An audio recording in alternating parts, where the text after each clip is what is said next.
مەرجی کەریم خان 1993 لە ماوەی 22 ساڵ حکومڕانیدا 1757 1779 کەریم خان جۆرێ لە ئاسایشی ناوخۆی لە ئێراندا چەسپاند بوو، بەڵام بە مردنی ئەو سەر لە نێوپشێوی کەوتە ناو ئێران. خزم و کەسوکارەکانی خانی زەن لەو کاتەوە کە مردبوو لەسەر سەڵتەنەت لە ناوخۆیاندا کردبیان بەشەڕ. ماوەی 3 ڕۆژ تەرمی کەریم خان کەوتبوو، بەهۆی شەڕی ناوخۆیانەوە نەیانتوانی بوو بە خاچی بسپێرن.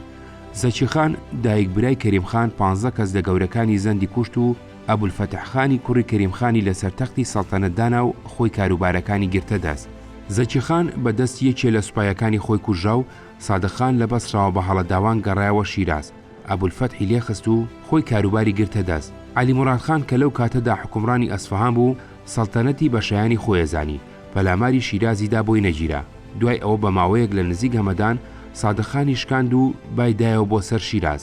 دوای گەمارۆدانێکی چەند مانگە شیرازی گرت، چاوی سادق خان و ئەبولفەتح و تاقمێ لە خزمەکانی خۆی دەرێنا، لە ئەسفەهان تاجگوزاری کرد 1782. لەم قۆناغەدا گەورەترین مێمڵی بنەماڵی زەن ئاقا محەممەد خانی قاجار بوو.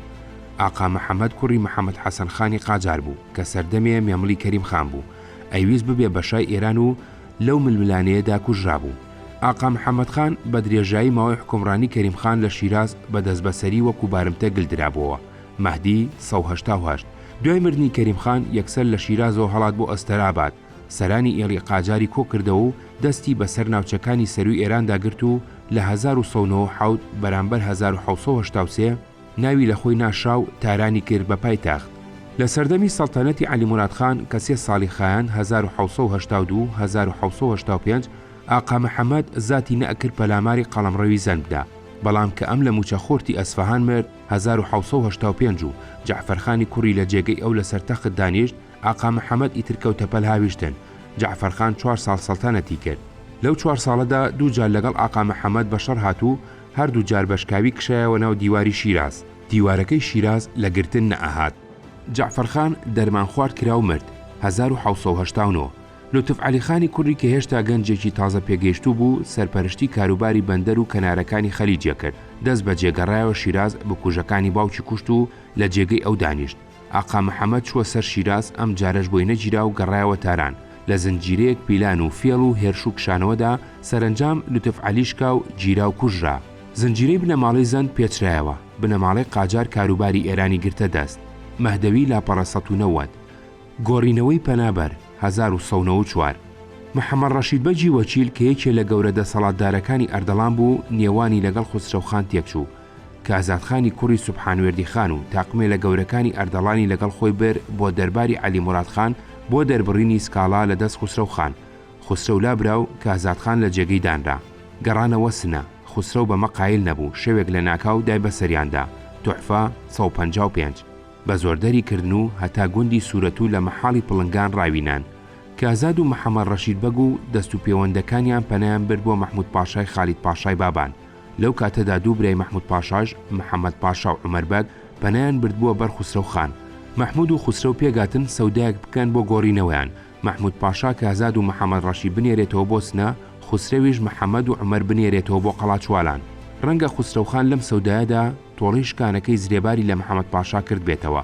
ئەجینە ئەم جۆرە سەودایە لە کوردەواریدا بەکارێکی ناشرین دانرێ. مەحموود پاشا محەممەد پاشا و عومەر بەجی کوشت 1994 کۆچی 1780 زاین. تۆحفە 156 لوب 122. ڕەنجوری ئەڵێ کوشتنی محەممەد پاشا و عومەر پاشا ڕەمەزانی ساڵی 1994. خوسرەوخان لە شیراز. محەممەد ڕەشید لە ڕێگە هەڵات و ڕووی کردە بەغداد. ماوەیەک لە بەغداد مایەوە، هیچی بە هیچ نەکرد، لەبەر ئەوە گەڕایەوە ئێران. چوە لای جەعفەرخانی زەن. جەعفەرخان هێزێکی گەورەی سازدا لەگەڵ محەممەد ڕەشید بەڕێکەوت بۆ سەرسنە. پێشتر ڕەزاقولی خانی برای خوسرەوخانی هەڵگێڕابووە و کردبووی بە هاودەنجی خۆی، ڕەزاقولی دایە پاڵیان. خوسرەوخان بە خۆداڕانە پەرم و بەرەنگاریان بکە، خاو خێزانی لەگەڵ خان ئەحمەد خانی کوڕیدا ڕەوانەی شارەزور کرد و خۆی چوو بۆ شیراز بۆ لای عەلی موراد خان. جەعفەرخان گەیشتە سنە. ئەم جاریان ڕەزاقولی خان و محەممەد ڕەشید بەگ دوای ڕاکردوەکانی ئەردەڵان کەوتن تا هەورامان. جەعفەرخان کەوتە زوڵم و زۆرداری و دڵی دانیشتوان، تەنانەت دڵی دەستکێشەکانی خۆشی ڕەنجان. هاوکارەکانی هەرێکیان هەڵاتن بۆ لایەک. ڕەزاقولی خان چوو بۆ ورمێ و کازادخان و لوتف عەلی خان بۆ کرماشان. محەممەد ڕەشیدیش جەعفەرخانی بەجێهێشت و چوو بۆ کرماشان. لەو کاتەدا یەکێ لەوانەی بە تەمای شایەتی بوو بە لەشکرەوە ڕووی لە ئەسفەهان کردبوو. جەعفەرخان کام هەواڵەی بیست سنەی بەجێهێشت و بە پەلە بەرەو ئەسفەهان بەڕێکەوت. ڕەزاقولی خان کە زانی سنە چۆڵە لە ورمێوە گەڕایەوە سنە و کاروباری گرتە دەست. پاش چەند ڕۆژێک کازاد و لوتف عەلی و محەممەد ڕەشیدیش گەڕانەوە سنە. لەگەڵ ڕەزاقولیدا بوو بە شەڕیان. ڕەزاقولی بە برینداری هەڵات بۆ گەڕووس و دوای هەفتەیەک مرد. هەواڵی پەشێوانی هەلومەرجی ئەردەڵان بە عەلی موراد خان گەیشت. بۆ چارەسەرکردنی ئەو پشێویە خوسرەوخانی بان کرد سەر لە نوێداینەوە بە والی ئەردەڵان، بەڵام خۆی لەوێ گلدایەوە و لە باتی ئەو کاروباری ئەردەڵان سپێردرا بە خان ئەحمەدخانی کوڕی کە لەو کاتەدا لە شارە زۆر بوو. خان ئەحمەدخان گەڕایەوە سنە، میرەکانی ئەردەڵان پێشوازیان لێ کرد و سەریان بۆ دانەوان. بەهۆی ئەم ئاڵوگۆڕانەوە هەندێ لە باجی ئەردەڵان دواکەوت بوو. عەلی مورادخان بۆ کۆکردنەوەی باجی کۆنەکراوە جەعفەرخانی ناردەستنا. جەعفەرخان دیسانۆ دەستی کردەوە بە زوڵم و زۆر و ئازاردان کە عەلی موراد بە جەوروستەمی جەعفەر و پەرێشانی خەڵکی زانی خوسرەوخانی ڕەوانەی کوردستان کرد و جەعفەرخانی کێشایەوە. دوای ئەمە بە 4 مانگ عەلی مورادخان مرد. شەڕی ئەڵاقولی خانی زەنگەنە و خوسرەوخان. دوای مردنی کەریمخان زۆر لەو ئێلانەی کەریمخان لە کرماشانەوە جۆزا بوونیەوە بۆ شیراز و ئەسفەهان گەڕانەوە کرماشان لە دەوری گەورەی زەنگەنە ئەڵاقولی خان کۆبوونەوە. ئەڵاقولی خان بە هیوای دامەزرانی سەڵتەنەت بوو. محەممەد ڕەشید بەگ کە لە کرماشان بوو دا پاڵ ئەڵاقولی خان و هانی داوەکو سەرەتای فراوانکردنی قەڵەمڕەوەکەی خاچی ئەردەڵان بگرێ. ئەڵاقولی خان هێزێکی گەورەی لە ئێلەکانی کرماشان کۆکردەوە. بەسەر سەحنا کەنگاوەر و دینەوەردا بەرەو سنە بەڕێکەوت. هەواڵ بە خوسرەوخان گەیشت، ئەمیش هێزەکانی خۆی کۆکردەوە. نووسەری حەدیقە و توحفە ئەڵێن هێزەکەی ئەردەڵان بە هەمووی 740 کەس بووە. خوسرەوخان هێزەکەی ئەکا بە 7 بەشەوە، 6 بەشیان کە هەر یەکەی 100 سوار بووە بە یەکێ لە 6 کوڕەکەی ئەسپێرێ و خۆیشی 40 سواری لەگەڵ ئەمێنێ. لە نیوەشەودا پێشەنجی هەردوو لە ئەدەن بەیەکدا و لەگەڵ هەڵاتنی خۆردا ئەبێ بەشەڕ. هێزی ئەردەڵان فێڵێکی جەنجیەکەن بۆ ئەوەی هێزەکەی ئەڵاقولی خان لە تۆپ و زەمبورەکانیان دوور بخەنەوە لە بەردەم هێزەکەی ئەڵاقولی خاندا پاشەکشە ئەکەن و خۆیان بەشکا و پیشانەدەن. ئەڵاقولی خان فەرمانەدا شەیپوری جەنگ لێ بدەن و هێرشیان بۆ بکەن. هێزی ئەردەڵان لە ناکاولیان ئەسوڕێن و تیان بەرەبن، هەندی ئەکوژن و هەندی ئەگرن. ئەڵاقولی خان ئەکوژرێ، شکست ئەکەوێتە لەشکری ئەڵاقولی خانەوە. دەزەکەن بە هەڵاتن خێوەتی شاهانەی ئەڵاقولی خان و کەلوپەلی بارەگاکەی و ڕان و ڕەوەی ئەڵاقولی خان کەوتە دەست لەشکری ئەردەڵان. کەلەی ئەڵاقولی خان بە بڕاوی و محەممەد ڕەشید بەگ و نەسیرخانی کولیابیبانیان بەدیل بۆ خوسرەوخان هێنا. والی ڕوو ئەکاتە محەممەد ڕەشید بەگ و ئەڵێ بە شێلم و بڕوێشکەی خۆت قەنەعەت بکەی باشترە لە خواردنەخۆشەکانی بەغدا و کرماشان. نووسەری زەیل ئەڵێ 6 جیمادی ئەوەلی 1990 کاتی مردنی عەلی مورادخان و نووسەری حەدیقە ئەڵێ ڕەبیعی ئەوەلی 1993 یەک مانگ دوای مردنی کەریمخان و نووسەری توحفە ئەڵێ ڕەبیعی ئەوەلی 1994 دوای مردنی کەریمخان. جەعفەرخانی زەند و خوسرەوخان 1200 دوای مردنی عەلی مورادخان جەعفەرخانی کوڕی هاتە جێگەی. ناکۆکی نێوان خانی زەند و ئاقا محەممەدخانی قاجار لەسەر تاج و تەختی ئێران لەو پەڕی توندوتی ژیدا بوو. هەر یەکەیان ئەوی سنووری قەڵەمڕەوەکەی خۆی فراوانتر بکات و ئەوی کە لە ناوبات. جەعفەرخان لە ئەسفەهانەوە هاتە هەمەدان، ئەویست خانی ئەردەڵان بەلای خۆیدا ڕابکێشێ. پێک و پەیامی بۆ خوسرەوخان نرد و داوای لێ کرد بچێ بۆ سەردانی. خوسرەوخان بۆ ڕاوێژ ئاعیانی ئەردەڵانی کۆکردەوە. قسە لەوە کرا کە گوێڕایاڵی بۆ جەعفەرخان دەرببڕن یا بەرهەڵستی بکەن.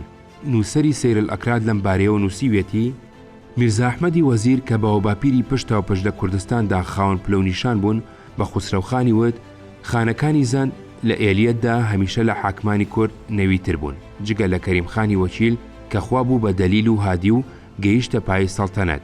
دوای ئەو خزم و کوڕەکانی لەگەڵ یەک کەوتنە نیفاق و ئیتیفاقیان تێدا نەبوو. بەپێی ڕەوتی ڕووداوەکان وا دەرەکەوێت لە ناوچوونی دەوڵەتی زەند ڕوون و ئاشکرایە. ئەگەر چەند ساڵە کەریمخان لەم دنیادا ئیقبالی بوو چ پێویستە کە خوسرەوخانی والی کوردستان گوێڕاڵی فەرمانی جەعفەرخان بێ. بابانی 53-54 نووسەری حەدیقە ئەڵێ لەو ڕاوێژەدا بڕیاریاندا دژی جەعفەرخان ڕابوەستن و گوێڕاڵی بۆ خانی قاجار دەرببڕن. لەبەرەوە بە توندی وەڵامی جەعفەرخانی دایەوە و لەشکری ئەردەڵانی سازدا بۆ شەڕ و هەواڵی بۆ خانەکانی خەمسە و گەڕوز نار بە لەشکرەوە بێن بۆ یارمەتی دانی. نووسەری زێلگێتی گوشا میرزا عەبدولکەریم ئەڵێ خوسرەوخان نامەیەکی دڵسۆزانەی بۆ ناردبوو کە لەشکری ئەو سولەیمان پەنایە خۆی ئەرچی هاتنی کوردستان نەکێشێ، ئەو مێرو لە بێتوانایە نەکا بە ژێرسمی ئەسپەکانیەوە. لەشکری ئەردەڵان بۆ بەرەنگاری خانی زەند بەرەو هەمەدان کشا.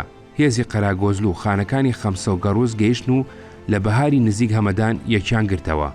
لەشکری هەردوولادایان بەیەکدا 24 شەعبانی 1200 ڕۆژی یەکەم شەڕ هەتا ئێوارێ درێژەی کێشا بێ ئەوەی بە سەرکەوتنی هیچ لایەک تەواو بێ. ڕۆژی دووەم تێڵچوونەوە لای نیوەڕۆ لەشکری خانەکانی خەمسە بە شکاوی شەڕیان بەجێهێشت. خسرەوخان لەمە بەشۆکە خۆی و کوڕەکانی بە 2000 سوارەوە بۆیان چوونە مەیدانەوە.